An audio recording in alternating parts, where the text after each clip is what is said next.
इसमें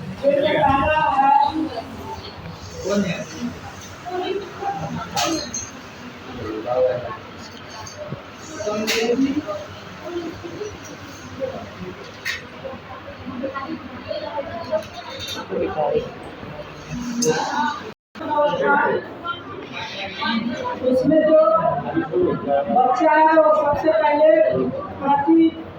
प्रतिवर्ती क्रिया करने लगता है। जैसे कि ट्यूशन हो गया, जब वो माँ का दूध पीता है तो उससे आवाज निकलता है, इसको बार बार दोहराते रहता है। दूसरा है दोहराई। दोहराई का अर्थ ये होता है कि जब बालक सोया रहता है तो उसका हाथ कहीं दूसरे तरफ चला जाता है, और जब उसका घर का कोई भी आदमी उसको ठीक कर देता है और बार बार वही काम को वो करते रहता है। इसमें तीसरा जो होता है वो वस्तु को पकड़ना होता है। जब बच्चा 6 से 8 मंथ का होता है तो वस्तु को पकड़ने लगता है। इसमें सबसे कॉमन होता है वो बाल या कान में जो पन्नी लगी है वो पकड़ने लगता है बालक सबसे पहले। इसके बाद जो है जब वो बच्चा 8 से 12 महीने का होता है तो खिलौनों को छिपाने लगता है। जो खिलौना से वो खेलता है उसको कहीं छिपा के रख देता है। उसके बाद है इसी आगे जो बच्चा 12 से 18 महीने का होता है तो वो प्रयोग करने लगता है। जैसे वो बल्ब जलते रहता है तो उसको चाहता है जो हम पकड़ ले, या फिर कोई भी चीज जो ज्यादा चमकता है हम पकड़ ले, या तो पकड़ के हम उसको मुंह में रख दें। उसके बाद है वस्तु के प्रति अनुक्रिया। जैसे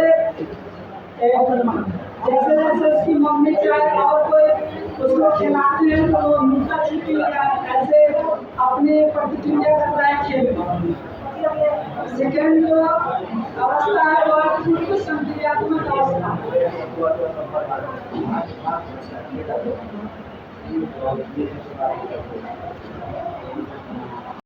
2 से लेके 7 वर्ष तक इसमें बच्चा जो अनुकूलन करने लगता है। अनुकूलन में होता है समावेशीकरण, एक होता है समायोजन। बालक जो है अपने परिवेश में ढलने लगता है, वो नए नए चीजों को सीखकर उसका अवधारणा बनाने लगता है। जैसे कुत्ता को देखता है तो उसको बताया जाता है कुत्ता है, फिर आगे नए नए जानवर को देखता है तो उसका नाम वो धीरे धीरे जानने लगता है। उसके बाद जीववादी सोच। जब बच्चे 2 से 7 वर्ष के होते हैं तो उनको ये लगता है कि सभी जो चीज़ें हैं वो जीवित ही हैं। जैसे यदि अगर वो उसको किसी बेंच से चोट लग जाते हैं और वो रोने लगते हैं तो उनके जो मम्मी है या फिर परिवार के अन्य सदस्य हैं वो बेंच को ठोक के और उसको कहते देखो मैं इसको माना हूँ, तुम चुप हो जाओ, तो बालक चुप हो जाता है। उसके बाद है भाषा और विचार। बालक का जो भाषा और विचार है यही 2 से 7 वर्ष की अवस्था में उसका विकास होने लगता है। उसके बाद है पुस्तकार्थी, यानी जब बच्चा 2 से 7 वर्ष का होता है तो उसके हाथ में जो भी मिल जाए, कलम हो गया या फिर लकड़ी हो गया, उससे या तो वो जमीन पर या फिर दीवार पर वो उकेरने लगता है। उसके बाद है अहम केंद्रित। इस अवस्था में बालक जो है वो अहम केंद्रित का भाव उसमें आ जाता है, यानी लगता है जो मैं ही मालिक हूँ, और जो जब उसका बात नहीं माना जाता है तो अपने नाटक दिखाता है। उसके बाद है स्वयं धारण।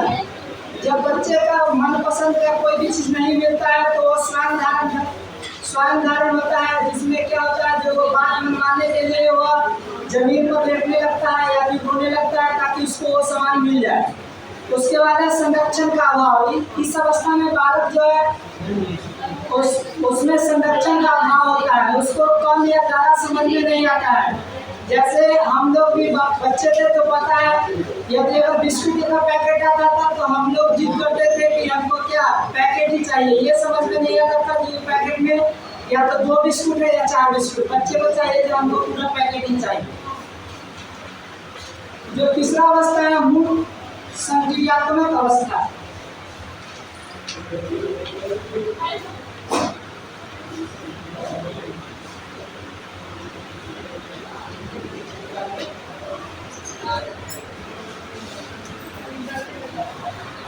से 11 वर्ष का है।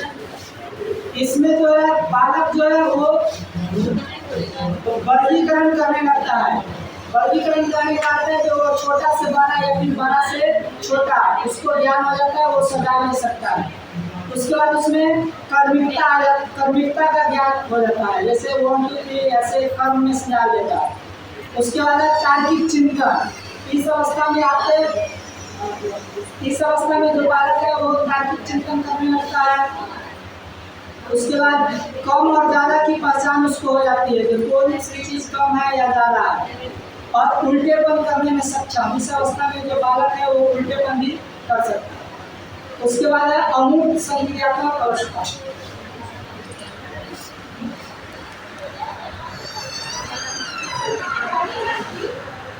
आयु होता है 11 से 15 साल या 11 प्लस लिखा है।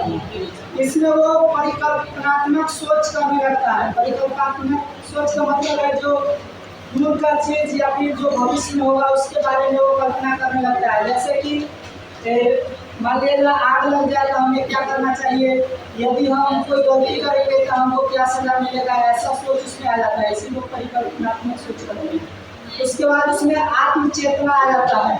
आत्मचेतना यानी कि हमको कितने बजे क्या उठना है, क्या करना है, ऐसा उसमें भाव विकास है। तो हमारा ये समाप्त हुआ दूसरा क्वेश्चन है वाइगोत्स्की के सिद्धांत के अनुसार बालक के संज्ञानात्मक विकास में उनके सामाजिक अधिगम और भाषा की क्या भूमिका होती है।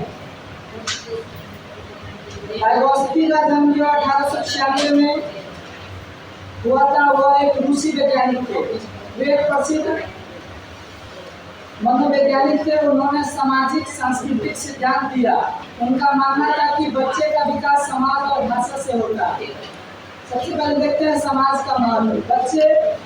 बच्चे जो होते हैं वो अकेले नहीं सीखते हैं, बल्कि माता पिता, शिक्षक तथा साथियों के बातचीत करके, खेल कूद करके या उन्हें समाज में स्थापित करके हुए सीखते हैं।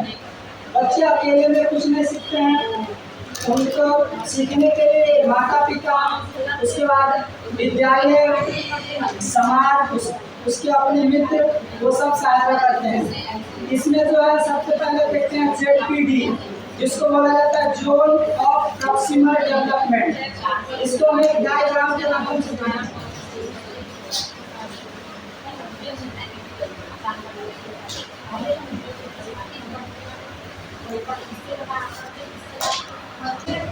जो होता है उसको हम ये डायग्राम के माध्यम से समझ सकते हैं। जैसे कि कोई बालक है, यदि उसका ज्ञान वो सिर्फ इतना ही जानता है